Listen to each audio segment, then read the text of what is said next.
वैकुंठ एकादशी व्रत कथा। गोकुल नाम के नगर में वैखानस नामक राजा का राज्य था।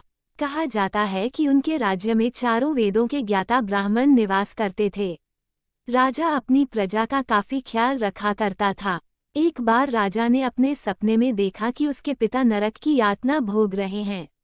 राजा बहुत दुखी हुआ और उसने अपने पिता को मुक्ति दिलाने के लिए कई तरह के उपाय किए, लेकिन कोई फायदा नहीं हुआ। अंत में एक ब्राह्मण ने राजा को वैकुंठ एकादशी का व्रत करने की सलाह दी। ब्राह्मण ने कहा कि इस व्रत को करने से पितरों को मोक्ष मिलता है। राजा ने ब्राह्मण की बात मानकर वैकुंठ एकादशी का व्रत किया। उसने पूरे दिन उपवास रखा और भगवान विष्णु की पूजा की। व्रत के दौरान उसने अपने पिता के लिए भी प्रार्थना की। व्रत के बाद राजा को स्वप्न आया जिसमें उसके पिता स्वर्ग में थे। पिता ने राजा को बताया कि उसके व्रत के कारण उन्हें मुक्ति मिल गई है। एक अन्य कथा के अनुसार भगवान श्री कृष्ण ने महाभारत युद्ध प्रारंभ होने के पूर्व अर्जुन को श्रीमद् भगवद गीता का उपदेश दिया था।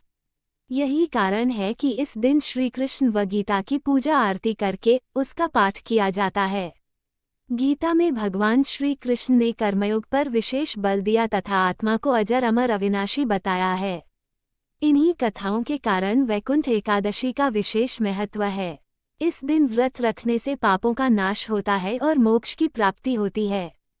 ध्यान दें, वैकुंठ एकादशी की कथाएं विभिन्न ग्रंथों में अलग अलग तरीके से वर्णित हैं। उपरोक्त कथाएं सामान्य रूप से प्रचलित हैं। क्या आप वैकुंठ एकादशी के बारे में और कुछ जानना चाहते हैं? रमेश शर्मा, भीमाथल, धोरी मन्ना, बाड़मेर, राजस्थान।